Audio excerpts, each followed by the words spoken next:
Hey, all, Scott here. Ever wanted to help support the show and own silver at the same time? Well, a friend of mine, libertarian activist Arlo Pignati, has invented the alternative currency with the most promise of them all. QR silver commodity discs. The first ever QR code 1-ounce silver pieces. Just scan the back of one with your phone and get the instant spot price. They're perfect for saving or spending at the market. And anyone who donates $100 or more to the Scott Horton Show at scotthorton.org/donate gets one. That's scotthorton.org/donate. And if you'd like to learn and order more, send them a message at commoditydiscs.com or check them out on Facebook at /commoditydiscs. And thanks. All right, you guys. Welcome back to the show. I'm Scott Horton. This is my show, The Scott Horton Show. Our first guest today is Justin Pavoni. He's in the U.S. Air Force. And he's got an article here at antiwar.com/blog, Iraq, a mirror for Afghanistan's future. Welcome to the show. How are you doing, Justin? I'm doing great, Scott. Thanks for having me on your show. Good to have you back. And I'm sorry I don't have your bio here. You're what rank in the Air Force? And how are you writing for antiwar.com? You're still in the Air Force. Okay, so I'm a captain in the Air Force. I was a F-15 evaluator pilot for a while, and my wife and I both put in conscientious objector packages, so we're working on the process of getting out of the military for moral reasons. So they still have you flying missions in the meantime? No, they do not. They put you kind of in a holding pen while they process your paperwork. Right, I see. And, all right, well, that's good. So you're not AWOL. You're trying to get out of the service and prison at the same time. That's good. I sure hope that you guys both get your conscientious objector status. Do you want to talk about how that's going so far, or you want to maybe not? It's taken a long time. That's all I'll say. It's just a long legal process, and it's running its course, so that's about all I can tell you at this point. Okay, well, good enough for me. All right, so, let's talk about this. First of all, could you give us a little bit of background on your experience in flying in Afghanistan? Okay, so my first time in Afghanistan was 2009. I did a 4-month deployment out there from about September through January. Was a part of the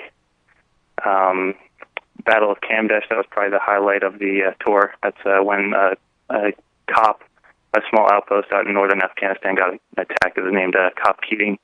Then I went back second time in 2011, 2012, kind of between September of 11 and March of 2012. Started to really change my beliefs about what we were doing over there and whether or not it was morally sound, and decided to put in a conscientious objector package because I came to the conclusion that it was not. Mm-hmm.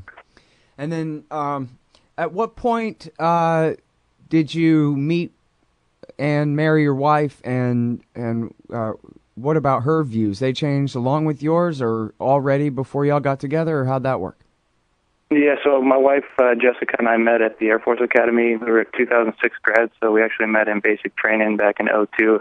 We never dated until pilot training in 2008, and then we've been married since 2010, kind of been going through, a change in beliefs and all of that stuff, a whole number of deployments together over the last 6 or 7 years since 2008 or so. Great. And then I guess it was yesterday, I think, right, she had an article at LouRockwell.com about Ron Paul as the gateway drug here. Is that right?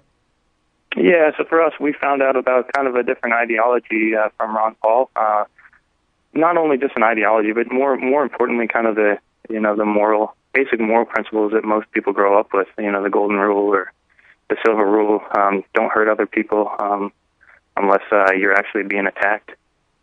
So kind of came to the conclusion that self-defense was the only morally justifiable use of force. That what we're doing overseas is not self-defense, and it therefore doesn't qualify as something that we should be doing. In fact, I'd say it's something that we should be, speaking out against. So that's what my wife and I are trying to do, at least our small part, to contribute to the message of peace and hopefully make a small difference in one or two other people's lives, It's virtually guaranteed that what Ron Paul did for you, you are already right now doing for other people, Justin. So it's absolutely the right thing, and I'm proud of you. I think it's great. Okay, so now talk to us about Afghanistan. What do you know about it? What's your point of this article here that you're trying to get across? Yeah, I mean, so, man, Afghanistan, that's a really long subject, and it kind of depends on what your frame of reference is. But the point of the article is kind of just to put out a forecast of what my opinion is on what you can expect to see in the next couple of years as the U.S. either draws down or doesn't draw down in the region. So, well, we're hearing a lot from the war party saying, well, we should have never left Iraq, and because Obama got us out of Iraq, all this bad stuff happened, so that proves that we better stay forever in Afghanistan. What about that? Right. So, of course, unfortunately, we hear a lot about that on the media, and they never fail to forget to mention that all that stuff's a problem in the first place because we invaded a foreign country that we had no business invading. So the real lesson to be drawn is that you should not intervene in foreign countries that are none of your business. The purpose of the military, at least morally, is to defend the United States, and that means the United States territory, and none of these countries actually attacked us. You could make the case that there's a legitimate reason to go after Osama bin Laden because he, no kidding, did violently attack the United States. I think that's legitimate use of the police powers to go and arrest that kind of person, put him on trial for what he did, and otherwise acquit or convict him based on the evidence. But beyond that, there's just no justification for what they're doing overseas. It's wrong, and the answer to your question is that not that we shouldn't have left, but that we should never have gone in, and that going in further is only going to make it much, much worse.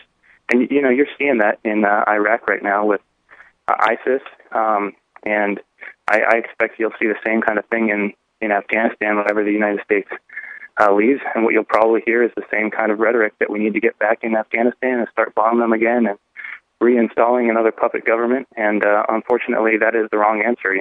What's done is done, but the best thing to do from this point forward would be to come home, start, showing people what it's like to live in a free society through example, not through bombs, and, expect that that's going to spread the message much better. Yeah.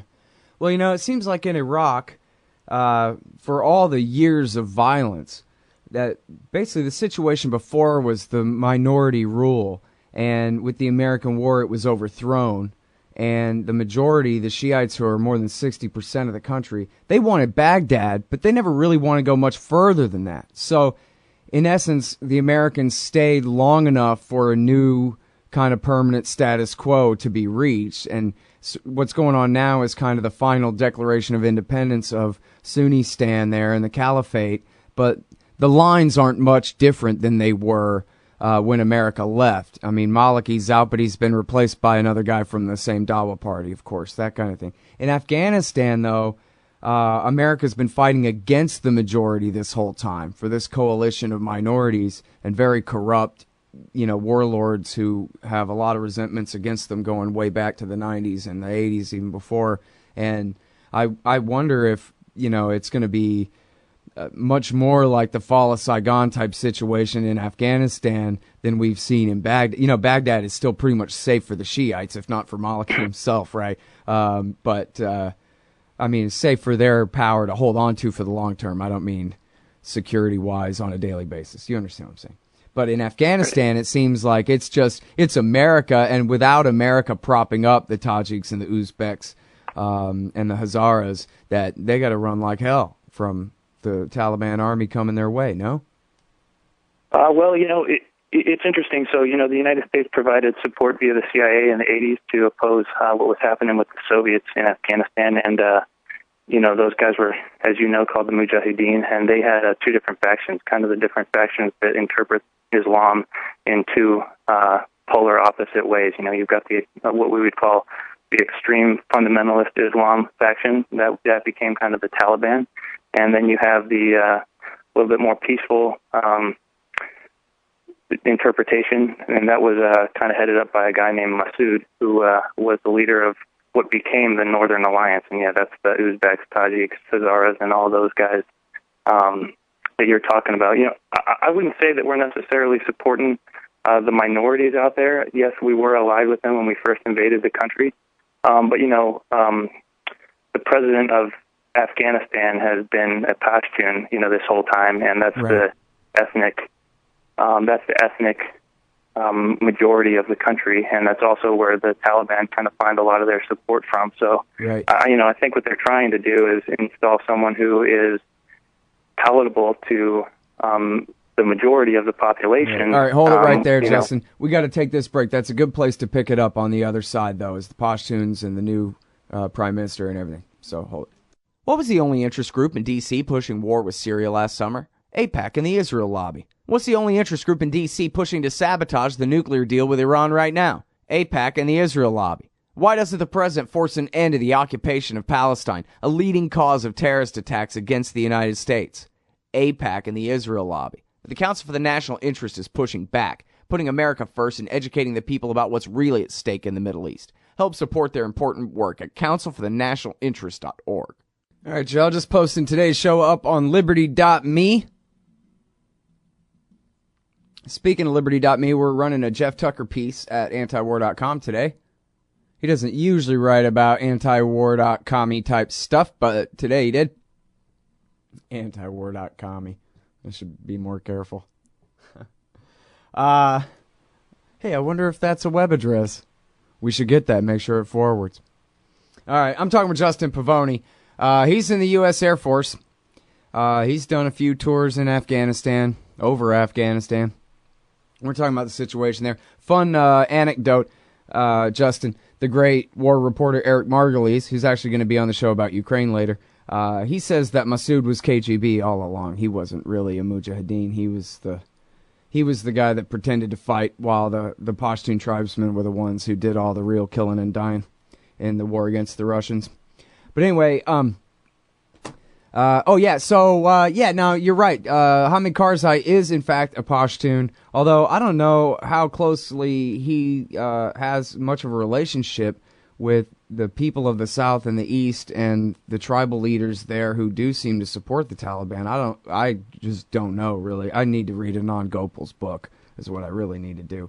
I guess I wonder if you can comment on the guys that are, working on this power sharing deal now from the last election. What tribes are they part of, and what relationships do they have? What hope do they have of staving off fall of Saigon type moment here from an attack by the Taliban? Right. So, kind of to partially answer your question, I'm not an expert on the current peace sharing agreement that you just referred to. But I think the theme that you can see in both Iraq and Afghanistan, and this is sort of one of the points in my article, is that you've got foreign governments, that being the United States principally, trying to support these central governments in foreign countries, and these areas are not designed to be, or they're not organically subject to centralized control. Okay, you've got different factions in different parts of the country that have no business living under the same, label of nation state. And it's, in my opinion, going to be inevitably something that will fall apart, just like you've seen in Iraq. The best thing to do at this point, in my opinion, is to let the thing organically play out with the local population. In Iraq, that means allow the central government to fall apart. It's unsustainable. Let the Kurdish people develop their own cultural identity. If the Islamic State is going to, become something, then it's only going to become something because the local population allows it to. And, I don't think that you're going to see them take over all of Baghdad. You've got some serious Shia militia in the south of Iraq, and I don't think they'll put up with the kind of stuff that you're seeing in the northwest.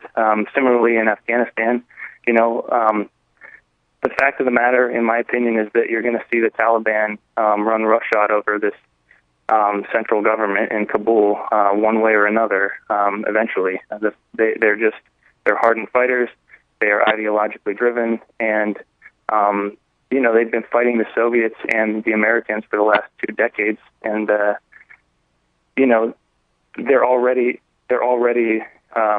hopelessly integrated with the Afghan National Army, and it's a matter of time, in my opinion, before you see these units falling apart and Taliban guys driving around in American military hardware.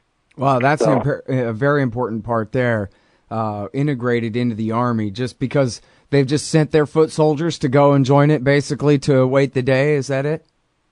Well, you've been seeing a lot of these guys over the past, 4 or 5 years, doing what's called a green on blue murder, essentially, where they're not really a loyalist to the Kabul government. They just join up, and they do so to get themselves close to either American soldiers or, to, leadership in the Afghan army. And, that's why every once in a while in the news you're seeing some officer or general even get murdered in Kabul, or, so many U.S. soldiers get shot in the back. Reality is that it would take 100 years to kind of change the culture over there. And it's not going to happen. Economically, staying in Afghanistan for 100 years is just simply not sustainable. So we'd be better off cutting our losses, stop pretending that we can enforce our type of lifestyle on foreign countries, and get back to being a peaceful country that minds its own business. Right. Yeah, and we don't have to split them apart either. They can, like you're saying, I think you're implied there in your previous answer, that they can be a country, but they can't have a central government in Kabul that rules the whole place, not, in any sustainable way, They can if that's really what the people want, but I think the only reason that that's going to sustain itself is with foreign intervention and being propped up artificially. So Once you take away the props, I think what you'll see is that is, in fact, not going to last. Yeah. Richard Mayberry used to always say, with all the millions of enemies in the world that the U.S. government has created, at some point somebody's going to nuke D.C., and then it'll be all right. I mean, it'll be sad, all the innocent people who died and all that, but at the end, though, we could still be the USA without Washington, D.C. We could still be the same country. We just wouldn't have a central government anymore. And then things would be better.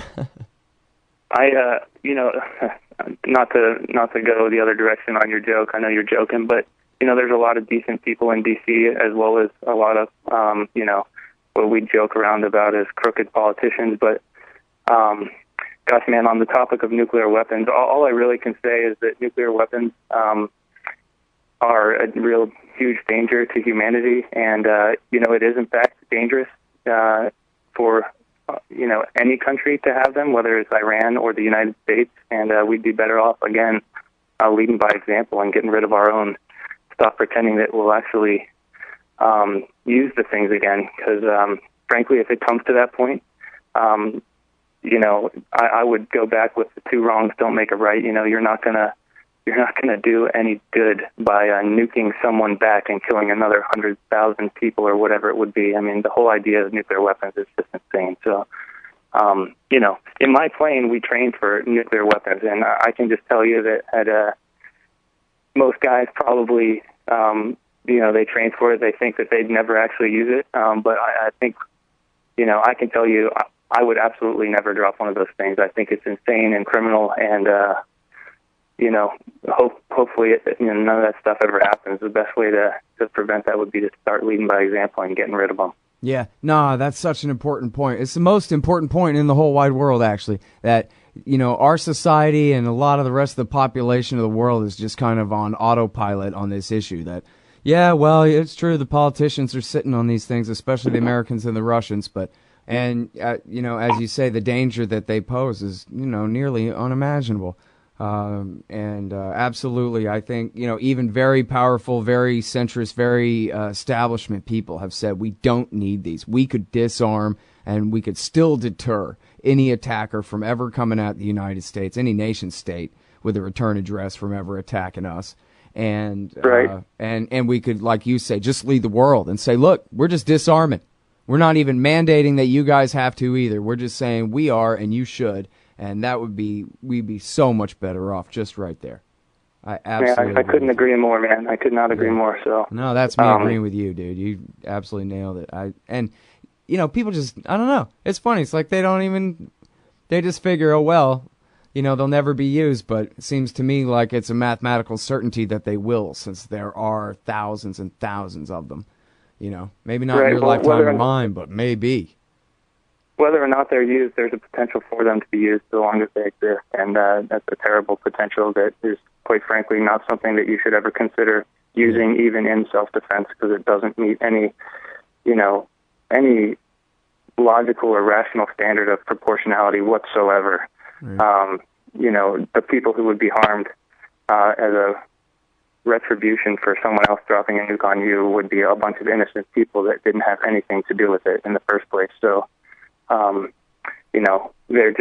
they're atrocious, and like you said, they shouldn't exist, and we should get rid of ours by leading. Yep. Now, on the question of Afghanistan, we're about out of time here, Justin, but it's worked where ISIS is, hey, they're some bad guys, and a few beheadings and a few atrocities, machine gunning civilians into their, graves as they're laying in their shallow graves, this kind of thing. That kind of thing is plenty good enough to get a majority of the American people to support airstrikes, at least according to the polls, which are probably right. Look, these guys are really bad guys. I wonder if you think by the time this all goes down in Afghanistan and Kabul falls and the Taliban comes and starts throwing women down the well again and whatever madness, that they'll be able to use it to go back again. Right. So, you're right. These guys are terrible.